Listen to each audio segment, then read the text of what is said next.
태어나면서 소경된 자를 예수님이 만나셨어요. 그리고 예수님은 이 소경된 자에게 두 가지를 하시죠. 하나는 예수님이 침을 뱉으셔서 진흙을 이겨서 그 소경된 자의 눈에다가 발라주셨습니다. 그리고 또 하나를 하셨는데 그렇게 진흙을 바른 그 소경에게 이렇게 말씀하시죠. 실로암 못에 가서 씻어라. 이 두 가지를 예수님이 이 소경된 자에게 말씀을 하셨어요. 근데 여러분 아마 잘 생각해 보자고요.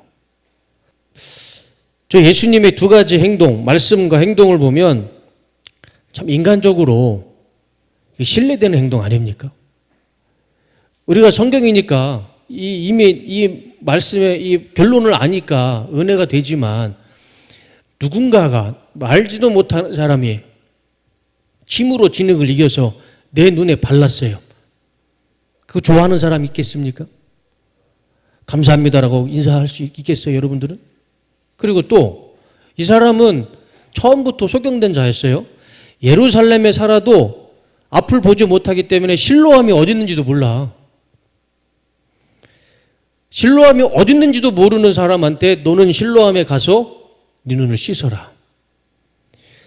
이게 과연 우리가 말씀으로 봤을 때는 은혜가 되지만 실제적으로 이 소경된 자가 받아들였을 때는 그게 정말 이성적으로 판단이 되고 감사한 일이었을까? 저는 그렇지 않다라고 봐요. 입장을 바꿔놓고 생각하면 이거는 좀 예수님이 이 소경된 자에게 조금 신뢰되는 행동, 신뢰되는 말씀이 아닌가 그런 생각을 하게 됩니다. 왜 이렇게 이 소경된 자에게 예수님은 시련을 주셨을까요? 베데스다, 예루살렘에는 베데스다라는 못이 또 하나가 있죠. 거기에는 38년 된 병자가 있었어요. 38년 동안 그 베데스다에서 누워있는 병자가 있었다니까요. 근데 예수님은 그 사람을 보자마자 뭐라고 말씀하셨냐면 그 자리에서 일어나라. 한 말씀 하셨어요. 그러니까 38년 된 병자가 벌떡 일어나서 자리를 툴툴 털고 걸어갔다니까요. 38년 된 자한테는 그렇게 말씀하시고 치유하셨는데 왜 이 소경된 자에게는 왜 그렇게 상식 밖의 행동을 했었을까?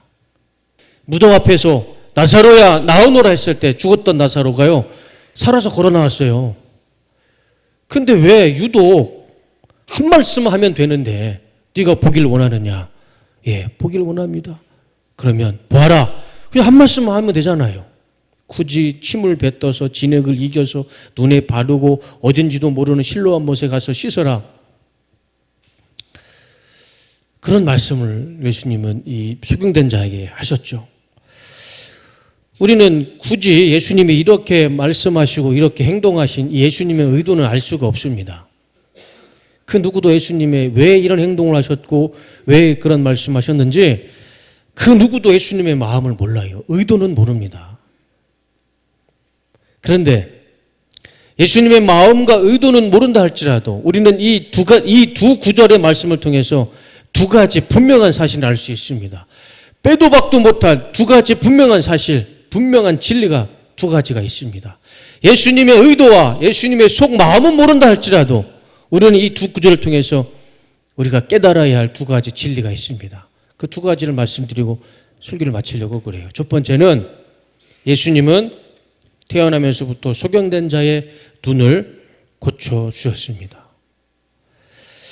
예수님께서 왜 이런 행동, 이해할 수 없는 행동과 말씀을 하셨는지 그 누구도 예수님의 속을 몰라요. 의도를 모릅니다. 그러나 분명한 사실은 우리가 이해할 수는 없지만 그 이해할 수 없는 행동과 말씀을 통해서 한 가지 분명한 진리는 태어나면서부터 보지 못했던 이 병자는 눈을 떴다는 겁니다. 이거는 우리가 말씀을 통해서 분명히 알 수 있는 진리 아닙니까? 엄연한 사실 아닙니까? 평생 어둠 속에서 살아야 했던 사람이었습니다. 아예 태어나면서부터 소경된 자였어요. 앞을 볼 수가 없어요. 그냥 이 사람의 인생은 어둠 속에 갇힌 인생이었습니다. 그런 인생에게 예수님은 빛을 보여주셨어요. 어둠 속에 갇혀 살았던 그 사람에게 눈을 뜨게 해주셨고 빛을 보게 해주셨습니다. 예수님이 왜 진흙을 발랐고 알지도 못하는 실로암 못에 가서 씻어라. 우리는 그 의도를 몰라요. 그러나 분명한 사실은 평생 어둠 속에 갇혀 살아야 했던, 한평생 어둠 속에 살아야 했던 이 사람의 눈을 뜨게 해주셨고 빛을 보게 해주셨어요. 그거는 분명한 사실 아닙니까? 이 소경된 자의 인생 속에 여러분 희망, 미래, 소망, 기쁨, 행복 이런 게 있었을까요? 그런 단어를 생각하면서 꿈을 꾸고 살았을까요? 제가 지난주에도 말씀을 드렸죠. 유대인들에게 있어서, 유태인들에게 있어서 이 당시 이 태어나면서 장애를 갖고 태어난 사람들은 죄인이었어요. 이 제자들이 이 속경된 자에게 뭐라고 합니까? 예수님, 이 사람의 죄 때문입니까? 이 사람의 부모님의 죄 때문입니까? 제자들이 그렇게 물어봤어요. 그러니까 제자들은, 그 당시 유태인들은 이 장애를 가진 것을 죄인 취급했다니까요. 사회적으로 돌봐주고 감싸주고 이렇게 양보해주고 배려해줘야 할 대상이 아니고 죄인이었어요. 그리고 8절 말씀을 보면 이 사람은 길에서 구걸하던 거지였습니다. 왜요? 죄인이었으니까. 그 당시 사회적 전반에 깔려있는 이 사람들의 의식이 이 장애인은 죄 때문에 장애를 얻기 때문에 저 사람은 죄인이었어요. 철저하게 사람들에게 무시당하고 멸시당하고 배척당했죠. 그러니까 거지밖에 할 수가 없는 거예요. 길에서 평생 배고픔에 음식을 구걸하며 어둠 속에 살아야 했던 사람이었습니다. 그런 인생의 행복, 미래, 꿈, 소망 가당키나 하겠습니까? 하루하루 구걸해서 누가 음식을 주면 기쁜 마음으로 그거 얻어먹고 사는 인생이었겠죠. 가족들도 저 사람을 사랑으로 돌봤으면 저 사람이 저렇게 길바닥에서 구걸하지는 않았겠죠. 아예 이 사람 전체, 이 사람의 인생 전부는 그냥 사람들에게 철저하게 무시당하고 어둠 속에 갇혔던 사람이었어요. 이 사람의 인생에는 미래, 희망, 꿈, 소망 이런 것 자체가 없었던 사람이었습니다. 그런데 이 사람이 한순간에 변화됐어요. 한순간에 변화됐습니다. 이 사람은 빛을 보게 됐고 사람들을 보게 됐고 가족들을 보게 됐죠. 한순간에. 무엇 때문에 그랬습니까? 그 이유가 뭡니까? 예수님 때문에. 예수님이 그 사람에게 침으로 진흙을 이겨서 눈에 바르고 어딘지도 모르는 실로암 가서 씻으라. 우리는 그 의도를 몰라요. 예수님의 속을 누가 알겠습니까? 그러나 우리는 그것은 이해하지 못하겠지만 그것을 통해서 한 사람의 인생이 평생 거지로 구걸하던 인생이 어둠 속에 갇혔던 사람의 인생이 완전히 변화됐어요. 뿌리채 그 사람의 인생의 근본이 변화됐습니다. 예수님을 만나서. 예수님 때문에. 우리가 그걸 보자는 겁니다. 우리도 이런 예수님을 믿길 원합니다. 이런 예수님을 여러분 신뢰하며 기도하며 살아가시기를 주님의 이름으로 축원합니다. 오늘 설교의 제목이 무엇입니까? 어두운 인생을 바꿀 수 있습니다. 그거잖아요. 여러분 지금 우리 삶에 어둠이 있습니까? 여러분들 인생 가운데 어둠이 많이 있을 겁니다. 사방의 어둠에 깔려서 앞이 보이지 않고 길을 찾지 못할 어둠 속에 살아갈 때가 많이 있을 거예요. 그 중에 한 부분이 지금 여러분 군생활 아닙니까? 여러분 어둠 속에 있을 때 예수님을 찾으시기 바랍니다. 그 예수님께서 우리의 삶을, 우리의 인생을 본질 뿌리채 변화시켜 주실 것입니다. 어둠을 몰아내고 우리 인생 가운데 빛을 주실 줄로 믿습니다. 우리 본문을 통해서 이 예수님을 우리가 믿고 그 예수님을 믿으며 살아가시기를 주님의 이름으로 축원합니다. 두 번째 진리는 소경된 자의 순종입니다. 자, 이 소경된 자의 입장에서 한번 생각해 보자고. 제가 앞서 말씀드렸지만 예수님이 이 사람에게 진흙을 바르고 어딘지도 모르는 실로암 못에 가라. 이거는 자신이 거지라고 무시하고 장난하는 유대인 중에 한 명이라고 생각할 수도 있었을 겁니다. 길바닥에서 구걸하고 있으니까. 얼마나 많은 사람들이 무시했겠습니까? 그 중에 한 명이겠거니 하고 이 예수님의 말씀과 예수님의 행동을 무시했을 수도 있어요. 이 사람이 예수님이 누군지도 모르잖아요. 봤습니까? 이 사람이 누군지 들었습니까? 누군지도 모르는 사람이 나에게 좀 이상한 행동을 했어요. 무시할 수 있는 충분한 상황입니다. 그런데도 이 사람은 예수님이 누군지도 모르지만 그 예수님의 말씀에 그대로 순종을 합니다. 실로암 못이 어딘지도 모르면서 무럭무럭 그 실로암 못을 찾아갔겠죠. 그리고 그 실로암 못에서 자신의 눈을 씻었습니다. 어떻게 됐나요? 그 결과가 그 눈먼 사람이 가서 씻고 눈이 밝아져서 돌아왔다. 그의 인생이 변했어요. 그 놀라운 사실 아닙니까? 그냥 실로암 못에 가서 내 눈 한번 씻었더니 내 눈이 밝아졌어요. 평생 어둠 속에 살았던 사람의 눈이 밝아졌어요. 빛을 보았어요. 예수님의 말씀을 무시할 수도 있었습니다. 그냥 한쪽 귀로 듣고 한쪽 귀로 흘릴 만한 상황이었습니다. 그런데 이 사람은 그 예수님 말씀에 집중했고 그 말씀을 그대로 순종했더니 저런 역사가 나타났던 겁니다. 우리도 이 소경난 자의 행동을 그대로 본받길 원합니다. 그대로 실천하길 원합니다.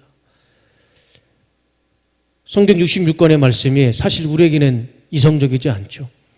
여러분들 이 말씀을 여러분의 이성과 지식과 판단으로 이해할 수 있습니까? 다 이해할 수 없어요. 우리가 인생 가운데 기도 가운데 성령께서 나에게 말씀하시는 그 음성, 이성적인 말씀, 우리 상황의 판단에 맞는 말씀이 아닐 수도 있습니다. 그렇다고 그 말씀을 우리가 흘려듣지 말자고요. 내 이성과 판단에는 맞지 않는다 할지라도 내 기준에는 이 하나님의 말씀이 틀린다 할지라도 그냥 그 말씀이 하나님의 말씀이라면 성령께서 나에게 주시는 말씀이라면 아멘! 순종하시길 바랍니다. 그러면 그 자의 인생 가운데 어둠이 사라지고 하나님께서 빛을 보여주실 겁니다. 그것이 내 육체의 어둠이라면 내 육체의 어둠을 회복시켜 주시고 고쳐주실 것이고 내 생각의 어둠이라면 내 생각의 어둠을 밝혀주실 것이고 내 삶의 어둠이라면 내 삶의 어둠을 빛으로 바꿔주실 겁니다. 만약에 이 소경된 자가 자기는 이해할 수 없다고 예수님 말씀을 무시했다면 이 사람의 인생은 어떻게 됐을까요? 성경에 기록되어 있지도 않았을 뿐더러 이 사람은 평생 어둠 속에 살았을 것이고 자신의 부모를 원망하며 어둠 속에서 평생 길바닥에서 음식을 구걸하며 살았을 겁니다. 그 사람 인생의 끝이 보이지 않습니까? 그렇지만 이 사람이 예수님을 만났고 그 예수님의 말씀을 흘려듣지 않았어요. 그 말씀 그대로 순종했어요. 그랬더니 이 사람의 삶이 변했습니다. 인생이 변했어요. 우리도 이 소경처럼 하나님 말씀을 듣고 순종하자 이거죠. 여러분, 우리는 아브라함을 믿음의 조상으로 믿습니다. 그리고 하나님은 아브라함을 엄청나게 크게 축복해 주십니다. 그의 인생뿐만 아니라 그의 삶 가운데 엄청난 부자로 축복해 주세요. 물질로도 축복해 주시고 자녀로도 축복해 주시고 뭐 하나 부족함 없이 하나님은 아브라함을 축복해 주셨습니다. 근데 하나님이 왜 아브라함을 축복해 주신 줄 아십니까? 아브라함의 믿음이 좋아서요? 아브라함이 하나님 앞에 제사를 잘 지내서요? 성경은 분명하게 하나님이 아브라함을 축복하신 이유 한 단어를 말씀해 주십니다. 창세기 26장 5절. 이것은 하나님이 아브라함을 축복하신 이유는 아브라함이 나에게 순종하였고 나의 법과 명령을 지켰기 때문이다. 다른 이유 없었어요. 아브라함이 왜 하나님이 축복하셨냐면 하나님의 말씀에 순종했기 때문에. 하나님 말씀 앞에 하나님 이거 아닙니다. 반항하지 않고 거부하지 않고 그 말씀 그대로 하나님 말씀에 순종했더니 하나님은 아브라함을 믿음의 조상으로 세웠고 그 삶 가운데 형통한 은혜를 주셨어요. 하나님이 아브라함에게 어떤 말씀하신 줄 아십니까? 참 이해할 수 없는 말씀을 하셨어요. 아브라함이 어디에 살았냐면 여기에 살았어요. 지금 이란. 기독교의 유대교의 시작은 이란입니다. 이스라엘이 아니에요. 아브라함은 저 이란 그 옛날에 바벨론 우르에서 살았죠. 갈대아 우르에서 살았죠. 저기에 살고 있는 하나님도 믿지 않았죠. 바벨론의 신은 그 달이었습니다. 태양이었어요. 저 바벨론 우르에 살고 있는 아브라함을 하나님이 지명하셨어요. 그리고 말씀하셨습니다. 아브라함이 하나님을 알았을까요? 그 당시 이 바벨론의 신앙은, 종교는, 신은 태양과 달이었어요. 어쩌면 아브라함도 하나님을 몰랐을 겁니다. 그런데 하나님이 아브라함에게 말씀하시죠. 아브라함아, 너는 너의 본토 친척 아버지의 집을 떠나 내가 지시한 땅으로 가라. 거기가 어딘 줄 아십니까? 저렇게 뺑 돌아서 그 당시 가나안 땅으로 가게 된 거예요. 여러분들은 하나님의 말씀을 순종할 수 있을 것 같습니까? 내가 내 삶의 터전을 다 닦았어요. 자식도 있고 아내도 있어요. 그런데 그걸 다 버리고 내가 알지도 못하는 땅, 언어도 틀리고 풍수도 틀리고 다 아무것도 모르는 저 가나안 땅에 가서 살아라. 하나님이 여러분들에게 말씀하시면 여러분들은 그 말씀에 순종할 수 있겠습니까? 그거 절대 쉬운 순종 아닙니다. 아브라함은 그 하나님의 말씀에 순종했어요. 오늘 본문에 나오는 소경된 자하고 똑같은 순종입니다. 소경된 자가 그걸 이해하고 받아들였을까요? 아브라함이 저것을 이해하고 받아들였을까요? 하나님의 말씀이니까 그냥 순종했던 거죠. 순종한 자에게는 보지 못하는 눈이 띄어지고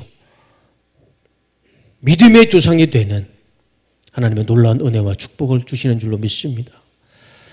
이스라엘의 역사, 사무엘이라는 사람을 중심으로 사무엘 전의 역사, 사무엘 후의 역사로 나눌 수가 있습니다. 그 사무엘이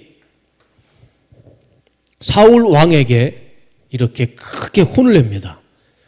그러니까 왕을, 제사장 사사가 왕에게 저렇게 크게 화를 내는 거예요. 혼내키는 겁니다. 사무엘이 나음을 했다. 이 사울에게 하는 이야기입니다. 주님께서 어느 것을 더 좋아하시겠습니까? 주님의 말씀에 순종하는 것이겠습니까? 아니면 번제나 화목제를 드리는 것이겠습니까? 잘 들으십시오. 왕에게 하는 겁니다. 순종이 제사보다 낫고 말씀을 따르는 것이 순양의 기름보다 낫습니다. 사울에게 호되게 혼내키는 겁니다. 왕이요, 당신이 드리는 그 쓸데없는 제사, 마음에도 없는 제사, 화목제, 번제, 그거 하나님이 기뻐하지 않습니다. 하나님 말씀에 먼저 순종하십시오. 이게 사무엘의 말이었어요. 하나님 앞에 순종하며 살아가시기를 주님의 이름으로 축원합니다. 설교를 마치겠습니다. 예수님은 우리 인생을 변화시켜 주시는 분이십니다. 여러분 그것을 믿으시길 바랍니다. 가나안 혼인잔치 아시죠? 예수님은 거기에서 물을 포도주로 바꾸셨습니다. 제가 이 말씀 구절을 설교할 때 말씀을 드렸죠. 그것이 무엇을 의미합니까? 그 본질을, 그 속성을 완전히 변화시키는 겁니다. 물에다가 포도주를 희석시키는 게 아닙니다. 항아리 속에 있는 물을, 그 물을 그대로 본질을 변해서 술로 만드신, 포도주로 만드신 분이 예수님이셨습니다. 예수님은요, 우리의 본질, 인생의 본질을 바꾸시는 분입니다. 내 삶에 어두움이 있다면, 내 삶에 아픔이 있고 고통이 있고 스트레스가 있고 고민이 있다면 내 삶을 바꾸시고 변화시켜 주시는 그 예수님 붙잡고 믿고 기도하시기를 바랍니다. 하나님께서 반드시 변화시켜 주실 것이고 바꿔주실 줄로 믿습니다. 밝은 빛으로 우리의 인생을 인도해 주실 줄로 믿습니다. 오늘 본문에 나오는 이 소경대자처럼 우리 삶도 하나님께서 변화시켜 주실 줄로 믿습니다. 오늘 지금 나에게 말씀하시는 하나님의 음성이, 성령께서 지금 나에게 말씀하시는 음성이 있다면 내 생각이랬거니, 내 마음속에 들리는 내 생각이랬거니 그렇게 생각하지 마세요. 지금 마음 가운데 여러분의 긍정적인 메시지가 있습니까? 그거 성령께서 여러분들에게 주시는 말씀입니다. 그 말씀 그대로 오늘부터 순종하시기를 바랍니다. 하나님께서 변화시켜 주실 줄로 믿습니다.